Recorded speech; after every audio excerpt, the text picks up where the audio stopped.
Hello, welcome to Monster Mondays. On this particular episode, we will be covering Laughing Jack, Smile Dog, and Eyeless Jack. And Jack Off. Just kidding. Not him, but anyway. All intro sequence complete. We shall do it. Our first story is Laughing Jack by Snuff Bomb. It was a nice summer day. My 5-year-old son James was playing outside in the backyard of our suburban home. James has always been a quiet boy. He plays by himself mostly. He never had many friends, but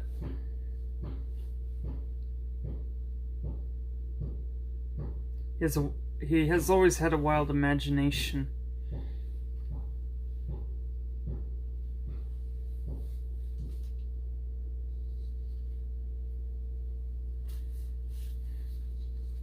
There's a bit of hammering outside because someone's doing some construction. If only I had a way to drown that out.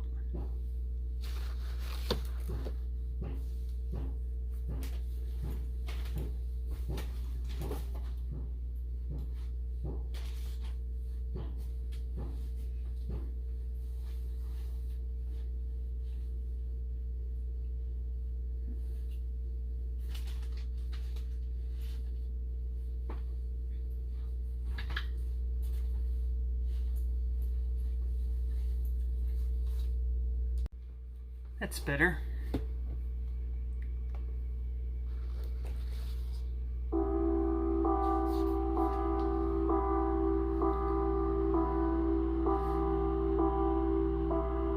James has always been a quiet boy. He plays by himself mostly. He never had many friends, but he always had a wild imagination.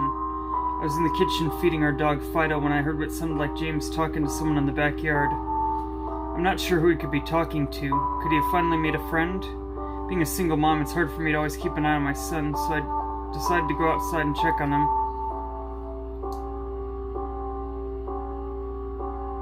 When I got into the backyard, I was confused because James was the only person back there. Was he talking to himself? I could have sworn I heard another voice. "James, it's time to come inside," I called out to him. He came inside and sat down at the kitchen table.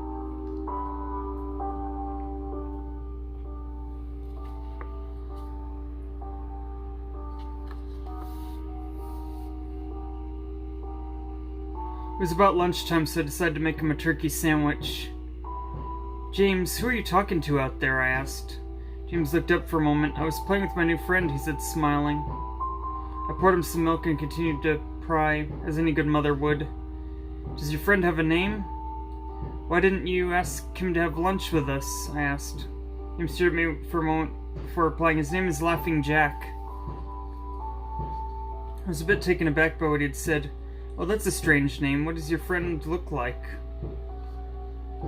I asked, a bit confused. "He's a clown.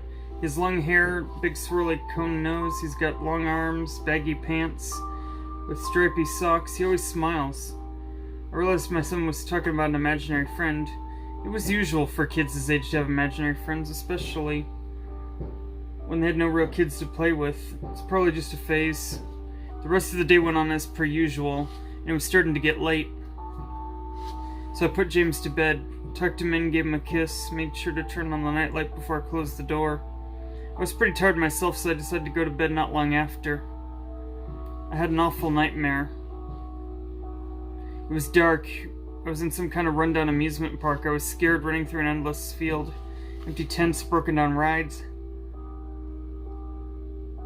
abandoned game huts. The whole place had a horrible look to it. Everything was black and white. The prize stuffed animals all hung from nooses in the game huts. All with sick grins stitched on their faces. Felt like the whole park was looking at me, even though there wasn't another living thing in sight. Then suddenly I began to hear the music play. The sounds of Pop Goes the Weasel being played on the squeeze box echoed through the park. It was hypnotizing. I followed its tune to the circus tent, almost in a trance, unable to stop my legs from moving forward. It was pitch black. The only light came from a single spotlight shining on the center of the big top. As I walked towards it, the music slowed down. I found myself singing along, unable to stop.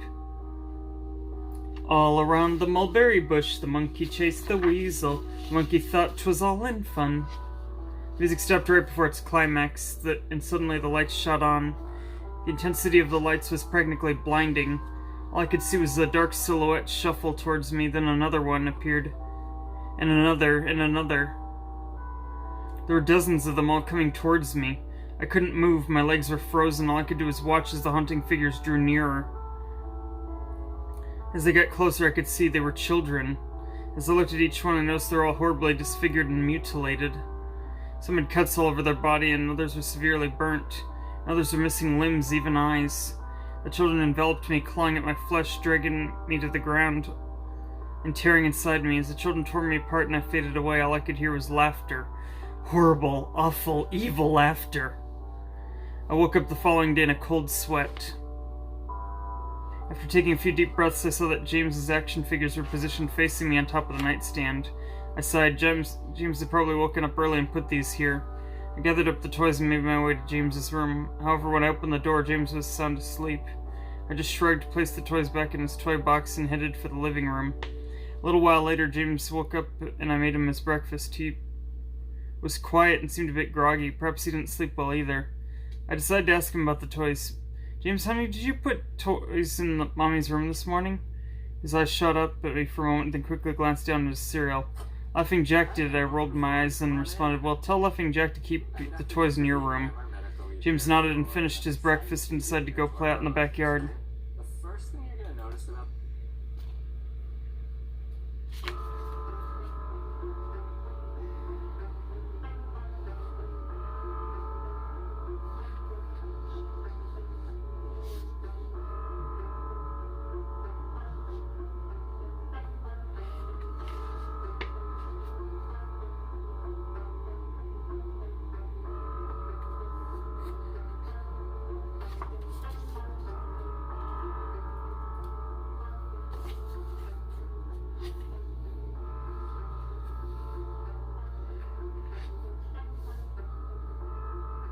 James nodded and finished up his breakfast, then he decided to go out and play in the backyard. I went in to relax in the living room, and I must have dozed off because I woke up a couple hours later. Shit, I needed to check on James. I was a bit worried. It had been over 2 hours and I hadn't checked on him. When I stepped out into the backyard, James wasn't there anymore. I was getting nervous, so I called out to him. James, where are you? Just then I heard a giggle come from the front yard. I rushed to the gate around to the front of the house. James was sitting on the sidewalk. I breathed a sigh of relief and walked over to him. James, how many times have I told you to stay in the backyard? James, what are you eating? James looked at me, reached up into his pocket and pulled out a handful of hard candies in all colors. This made me very nervous. James, who gave you that candy? James just stared at me, not speaking. James, please tell Mommy where you got that candy. James hung his head down and said, laughing, Jack gave it to me. My heart sunk. I kneeled down to look him in the eyes. James, I've had enough of this damn Laughing Jack thing. He's not real. Now this is a dire situation, and I need to know who gave you the candy. I could see my son's eyes tear up. But Mama, Laughing Jack did give me the candy. I closed my eyes and took a deep breath. James has never lied to me, but what he's telling me is impossible. I made him spit out the candy and throw the rest away. James appears to be okay. Maybe I'm overreacting. After all, he could just have gotten it from Tom and Linda next door, or Mr. Walker down the street. Either way, I'm gonna have to keep a closer eye on James. That night I put James to bed as usual and decided to go to bed early myself. Suddenly I was woken up by a loud bang coming from the kitchen. I sprung out of bed and hurried down the stairs. When I got to the kitchen, I was horrified. Everything on the counters had been thrown on the floor. Our dog Fido hung dead from the light fixture. His stomach was cut open and stuffed with candy, the same type James was eating earlier that day. My shock was quickly broken by a sharp scream coming from James' room, followed by loud crashes. I quickly grabbed a knife from the drawer and moved up the stairs with a speed only a mother whose child is in danger could have. I burst through the door and flickered on the lights. Everything in the room was knocked over and tossed on the floor. My poor son in his bed, crying and shaking with fear, a pool of urine staining the sheets. I scooped my child up and ran out of the house and went next door to Tom and Linda's house. Luckily, they were still awake. They let me use the phone and I called the police. It didn't take them long to arrive, and I explained what happened. They looked at me as if I was crazy.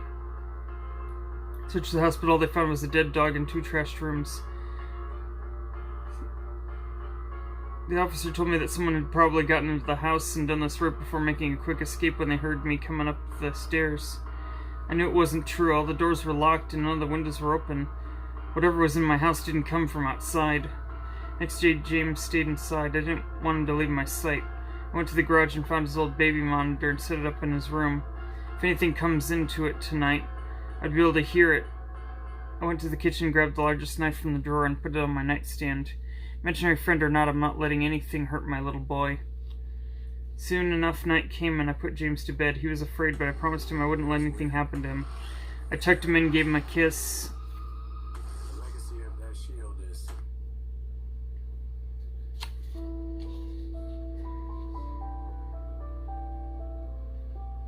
And turned out the nightlight. Before closing the door, I whispered to him, "Good night, James. I love you."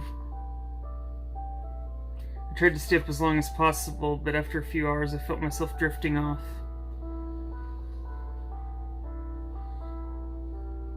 My baby would be safe for the night and I needed to sleep.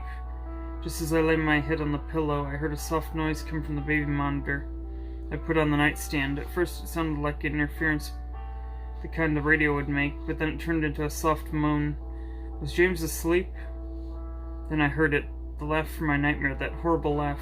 I sprung from my bed and grabbed the knife from under my pillow, rushed to James's room and creaked the door open. I tried the light switch, but it wouldn't come on. I took a step in and I could feel the warm, thick liquid on my feet. Suddenly James's nightlight came on and I could see how the absolute horror laid out in front of me. James's body was nailed up on the wall. It was piercing through his hands and feet. His chest was cut wide open, his organs hung down the floor. His eyes and tongue had been removed along with most of his teeth. I was disgusted. I could hardly believe this was my baby boy. Then I heard it again, this soft, desperate moan. James was still alive. My baby, my poor baby, in so much pain. Barely clinging to life. I ran across the room.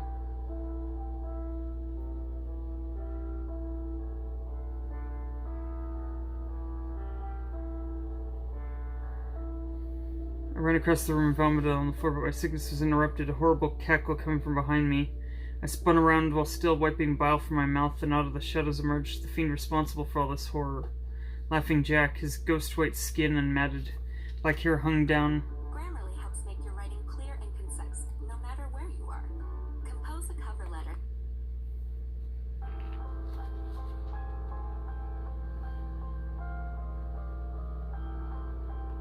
Matted hair hung down to his shoulders. He had piercing white eyes surrounded by dark black rings. His twisted smile revealed a row of sharp, jagged teeth. And his skin didn't look like skin at all. It almost looked like rubber or plastic. He wore a patchy black and white clown outfit with striped sleeves and socks. His body itself was grotesque. His long arms hanging down past his waist, and the way he was positioned made him look almost boneless, like a rag doll. He let out a sickening laugh as if to let me know he was pleased with my reactions to his work. He then turned around slowly in front of James and began to laugh even more at the horrific sight he has laid out. That was enough to shake me from my terror. I snapped, "Get away from him, you bastard!" I rushed at the monster, raising the knife above my head and stabbed down at him, but as soon as the blade touched me, he disappeared in a cloud of black smoke. The knife passed right through and pierced James's still beating heart, splashing the warm blood on my face. No! What have I done? My baby! I killed my baby! I immediately fell to my knees, and I could hear sirens in the distance growing louder. My boy, my sweet baby boy, I promised Mommy would protect you, but I failed. I'm sorry, James. I'm so sorry. Police arrived to find me in front of my son, still wielding the knife covered in my baby's blood. The trial was short. Insanity. I was placed in the Pyropolis house for the criminally insane, where I've been these past 2 months. It's not so bad here. The only reason I'm awake now is someone's playing Pop Goes to the Weasel outside my window. I'll talk to the orderlies about it in the morning. Credit to Snuffbomb on Twitter and YouTube. The creepypasta Laughing Jack. And that was Laughing Jack. Final thoughts? Good. It definitely has some very how should I say, imagery that that points to the grotesque that we've come to expect from creepypasta so far, but also it leaves you to wonder whether or not this demon is all in her head and she's been the one doing all these stabbings this whole time, or if there actually is a supernatural creature that's able to toy with people's minds this way but is immortal, and thus there's nothing you can do to stop it once you hear it. With that, I bring us to our next story, Eyeless Jack.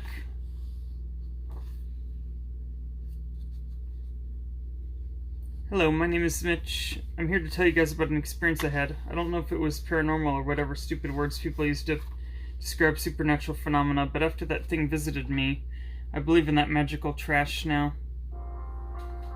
A week after I moved in with my brother Edwin, after my house was foreclosed, I finished unpacking.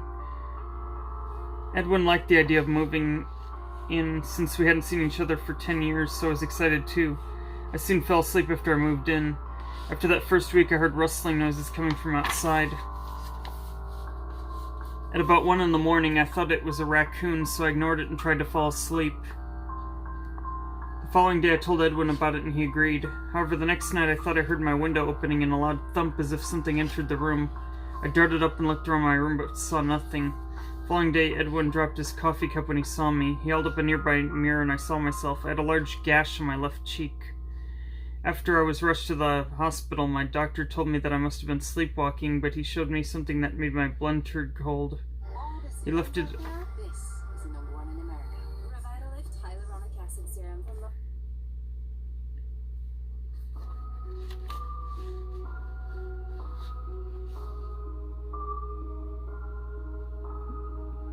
Over the next... After I was rushed to the hospital, my doctor told me I must have been sleepwalking, but showed me something that made my blood turn cold. He lifted my shirt to reveal a sewn-up incision where my kidneys were. I stared into his eyes, mine widening. You seem to have lost your left kidney last night, my doctor told me. We don't know how, though. Sorry, Mitch. The next night was my breaking point. Around midnight, I woke up to see a truly horrifying sight. I was staring face to face with a creature in a black hoodie and a dark blue mask with no nose or mouth staring down at me. The thing that scared me the most was that it had no eyes, just empty black sockets. The creature had some black substance dripping from its sockets. I grabbed a camera from the nearby mantel and took a picture. Immediately after taking the shot, the creature lunged at me and tried to claw open my chest to get to my lungs. I stopped it by kicking it in the face. As I ran out of my room, I grabbed my wallet. I would need the money. I ran over my brother's house into the night. Eventually ended up in the woods near Edwin's house and tripped on a rock. I fell unconscious and woke up in the hospital. My doctor, the same one who treated me before I entered the room. I have good news and bad news, Mitch, the doctor started. The good news is you've had minor injuries and your parents are going to pick you up, I said with relief. The bad news is your brother has been killed by something. Sorry.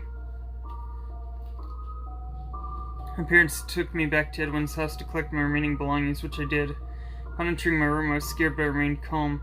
I grabbed my camera and then stopped dead in my tracks. I saw Edwin's body, something small lying next to it in the hallway leading to my room. I retrieved it up and entered my parents' car, not mentioning Edwin's corpse.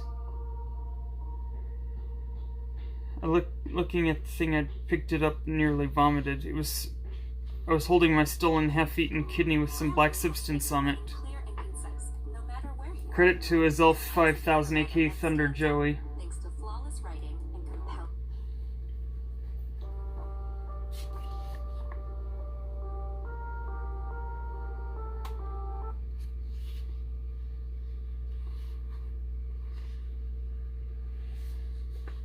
And that was Eyeless Jack.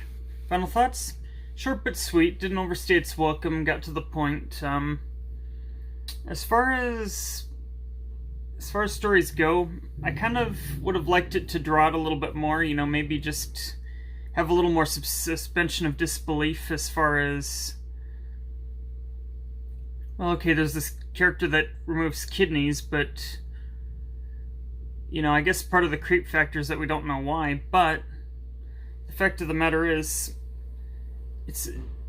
I feel it could have used a little more build-up, like maybe have the two main protagonists doubt the existence of this creature for a little while before it starts to strike, you know? Otherwise, it feels like it's too rushed, in my opinion, but that's just my personal point of view on this one. That said, I'm glad that it didn't overstay its welcome and run on longer than it needed to with unnecessary details, maybe. So, that's good.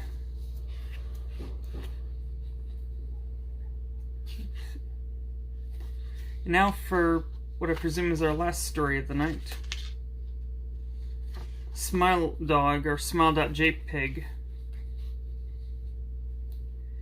And the pasta goes like this. I'm going to skip the wiki article part and just get to the story itself. You try to tell yourself over and over, it's just an image. Just a stupid picture of a dog that someone had photoshopped teeth onto. It isn't even scary. Or at least it doesn't scare you, not one bit. How could it scare you? It's just a picture. You tell yourself these things, but when you do, you lie.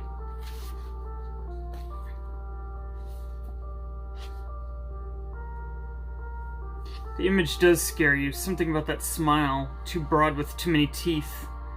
The same all the better to eat you with smile the big bad wolf gave to Red Riding Hood. A smile full of threat and sharpness, a predatory smile. Again, you try to bury the idea, to ignore it, but it's no use. Even when you close your eyes, you see it, smiling maniacally at you. The eyes illuminated and searing, burning into your mind, your soul. You know right then and there you have to get rid of it. Pass the image into someone else, do as the thing says, and spread the word. You know that you'll do these things because you must. Because if you don't, you know that eventually he will pay you a visit. A Smile Dog creepypasta, also referred to as Smile.JPG, concerns a supposedly cursed demonic image of a Siberian husky. It has a menacing expression and an exaggeratingly large smile from a mouth seemingly fitted with human teeth. According to the story, the image depicting Smile Dog is an image of a demon or evil spirit that plagues and torments anyone looking upon it with horrific visions and nightmares, compelling them to spread the word by sharing the image with others. The longer the victim continues without sharing the picture, the more extreme the haunting becomes. If the image is not shared, then Smile Dog takes its proper form, either killing the victim, driving them to the point of insanity, or many versions dragging them away to hell. The original image associated with the Smile.JPG or Smile Dog also shows a Siberian husky with what appears to be a heavily photoshopped mouth. The husky is gray, black, and the image only shows the head, neck, and prominent pointed ears. The dog's eyes are illuminated by a camera flash. The subject looks directly into the lens, posing for a portrait and disturbingly human.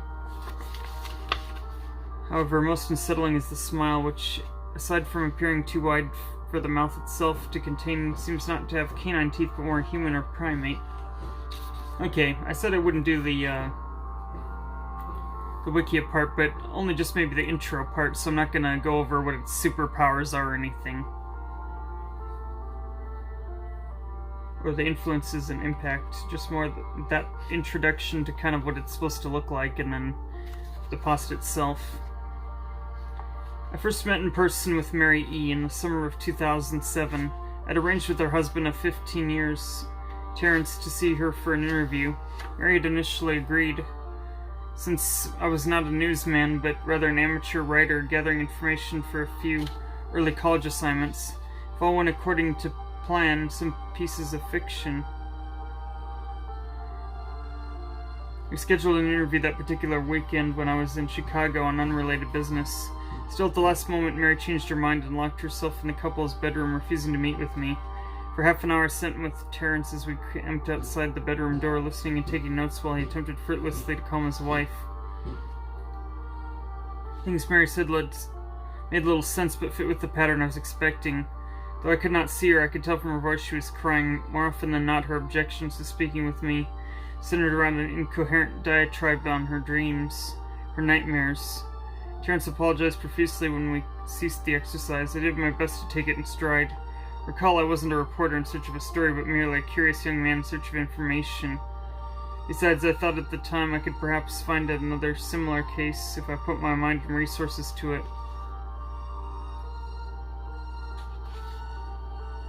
Mary E. was the CISUP for a small Chicago-based bulletin board system in 1992 when she first encountered Smile.JPG. and her life changed forever. She and Terrence had been married for only 5 months. Mary was one of estimated 400 people who saw the image when it was posted as a hyperlink on the BBS. Though she's the only one who's spoken so openly about the experience, the rest have remained anonymous or perhaps dead. 2005, when I was only in 10th grade, Smile.JPG was first brought to my attention by my burgeoning interest in web-based phenomena. Mary was the most often cited victim of what is sometimes referred to as Smile.dog. Grammarly helps make your writing clear and concise, no matter where you are. Compose a cover letter.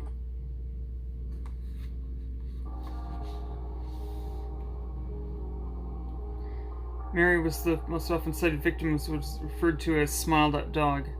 The being Smile.JPG is reputed to display what caught my interest was the sheer lack of information. Usually people don't believe it even exists other than as rumor or a hoax. Yeah, kind of like those chain mails that used to be popular, or chain messages that people used to send all over the Facebooks back in the day. It was annoying as hell. You know, do this, share it with this many people, or... Okay, I never shared any of the chain posts, so that's probably why that happened, you know, if you heard a thud in the background. But I'm still alive despite all these years, because there's no way that some monster could have possibly known that I didn't share something on the internet which wasn't invented in their time in most of these stories.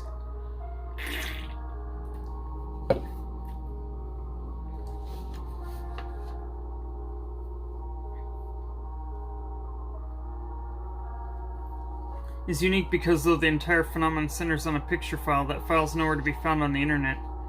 Certainly photo-manipulated objects litter the web, showing up at the most frequency on sites such as ImageBoard, 4chan, and particularly the /x/focus paranormal subboard.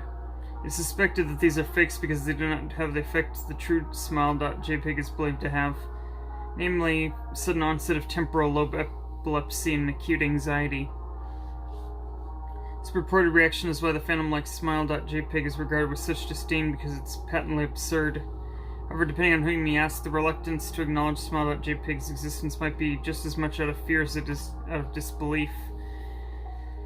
The dog is mentioned anywhere on Wikipedia. The website features articles on such other, perhaps more scandalous shock sites such as Hello.JPG, 2 Girls, 1 Cup. Any attempt to create a page about Smile.JPG is summarily deleted by any of its encyclopedia's many admins. Encounters with Smile.JPG are stuff of internet legend. Mary's story is not unique. There are unverified rumors of Smile.JPG showing up in the early days of Usenet, and even one persistent tale in 2002 of a hacker flooded the forums of humor satire website Something Awful with a deluge of Smile.dog pictures, rendering almost half of the forum's users at the time epileptic. It also said in the mid to late 90s that Smile.JPG circulated on Usenet in an attachment chain email with the subject line Smile, God loves you.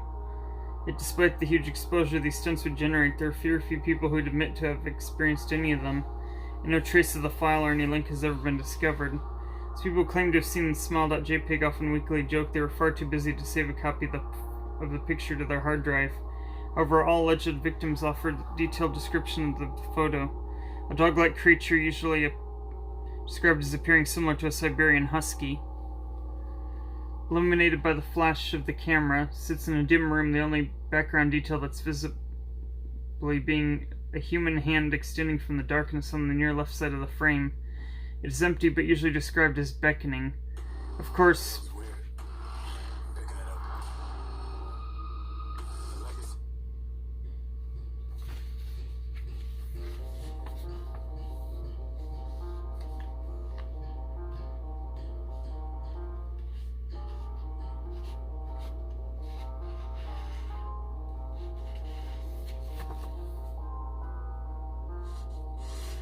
most attention is given to the dog or dog-like creature, as some victims are more specific than others about what they claim to have seen. The beast's muzzle is repeatedly split in a wide grin, revealing 2 rows of very white teeth, very straight, very sharp, very human-looking teeth. This is, of course, not a description given immediately after viewing the picture, but rather a recollection of the victims, who claim to have seen the picture endlessly repeated in their mind's eye during the time they are in reality having epileptic fits. These fits are reported to continue indeterminably, often while the victims sleep, resulting in their very vivid and disturbing nightmares. These may be treated with medication, though in some it is more effective than others.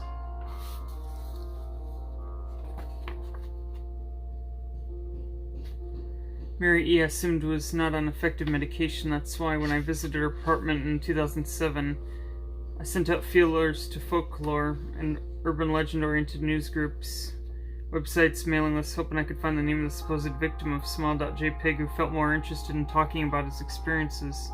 For a time nothing happened, and at length I forgot entirely about my pursuits since I had begun my freshman year of college and was quite busy. Mary contacted me via email, however, near the beginning of March 2008. Added by Moonjuice to JML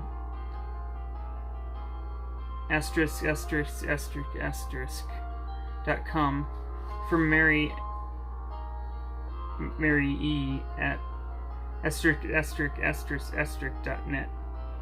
Subject: last summer's interview. Dear Mr. L, I'm incredibly sorry about my behavior last summer when you came to interview me. I hope you understand that it was no fault of yours, but rather my own problems that led me to act out as I did. I realized that I could have handled the situation more decorously. However, I hope you will forgive me. At the time I was afraid. You see, for 15 years I've been haunted by Smile.JPG. Smile.dog comes to me in my sleep every night. I know it sounds silly, but it's true. There's an ineffable quality about my dreams, my nightmares, that makes them completely unlike any I've ever had. I don't move, I do not speak, I simply look ahead. The only thing I see ahead of me is the scene from that horrible picture. I see that beckoning hand and I see a Smile.dog. It talks to me. It's not a dog, of course. I'm not sure what it really is. It tells me it will leave me alone if I only do it as it asks. The legacy of that shield is... All I must do, it says, is spread the word. That's how it phrases its demands, and I know exactly what it means. It wants me to show someone else. And I could. The week after my incident, I received a mail in a manila envelope with no return address. Inside was a 3.5-inch floppy diskette. Without having to check, I knew precisely what was on it. I thought for a time about my options. I could show it to a stranger, a coworker. I could even show it to Terrence, as much as they had disgusted me. And what would happen then? Well, if Smile.dog kept its word, I could sleep. Yet if it lied, what would I do? And who's to say something worse would not come for me if I did as the creature asked? So I did nothing for 15 years, though I kept the diskette hidden amongst my things. Every night for 15 years, Smile.dog has come to me in my sleep and demanded I spread the word. For 15 years I've stood firm. Though there have been hard times, many of my fellow victims on the BBS board, where I first encountered Smile.JPG, stopped posting. I heard some of them committed suicide. Others remained completely silent, simply disappearing off the face of the web. They're the ones I worry about the most. I sincerely hope you'll forgive me, Mr. L, but last summer when you contacted my husband and me about an interview, I was near the breaking point. I decided I was going to give you the floppy diskette. I did not care if the Smile.dog was lying or not. I wanted it to end. You were a stranger, someone I had no connection with, and I thought I would not feel sorrow when you took the diskette as part of your research and sealed your fate. Before you arrived, I realized what I was doing. I was plotting to ruin your life. I could not stand the thought, and in fact I still cannot. I'm ashamed, Mr. L, and I hope this warning will dissuade you from further investigation of Smile.JPG. You may in time encounter someone who is, if not weaker than I, than whom more depraved, wholly more depraved. Someone who will not hesitate to follow Smile.dog's orders. Stop while you're still whole. Sincerely, Mary E. Terrence contacted me about a letter contacted me later that month with news his wife had killed herself. While cleaning up the various things she'd left behind, closing email accounts and the like, he happened upon the above message. He was a man in shambles. He wept and told me to listen to his wife's advice. He'd found the diskette and revealed he revealed, and burned it until it was nothing but a stinking pile of blackened plastic. The part that disturbed him, however, was that the diskette had hissed as it melted, like some sort of animal, he said. I will admit that I was a little uncertain about how to respond to this. At first I thought perhaps it was a joke, with a couple belatedly playing on the situation to get a rise out of me. However, a quick check of several Chicago newspapers' online obituaries proved that Mary E. was indeed dead. There was, of course, no mention of suicide in the article. I decided for a time at least, I would not further pursue the subject of Smile.JPG, especially since I had finals coming up at the end of May. But the world has odd ways of testing us. Almost a full year after I'd returned from my disastrous interview with Mary E., I received another email from JML @ ****.com. It's weird. Picking it up.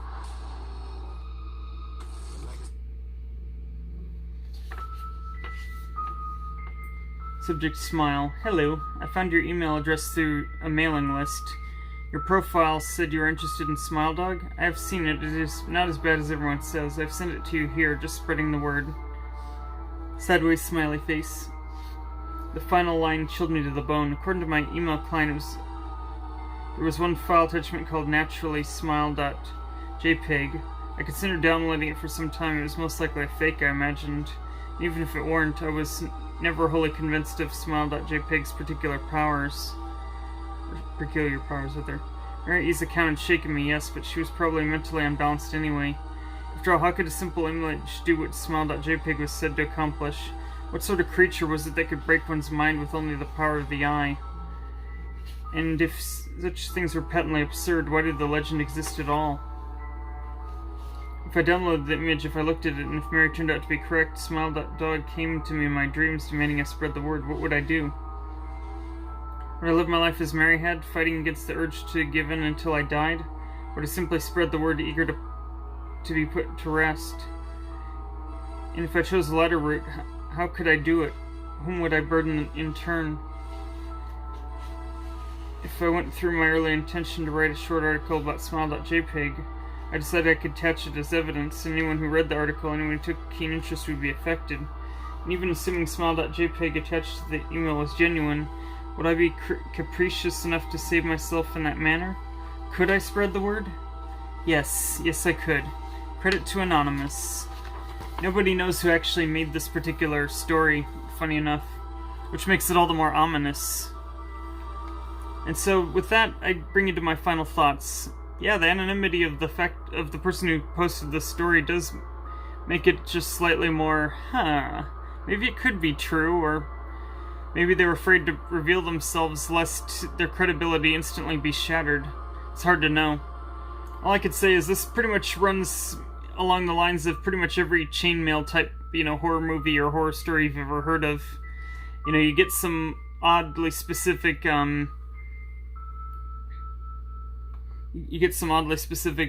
email, chain letter, whatever, that says, okay, do this or something else will happen.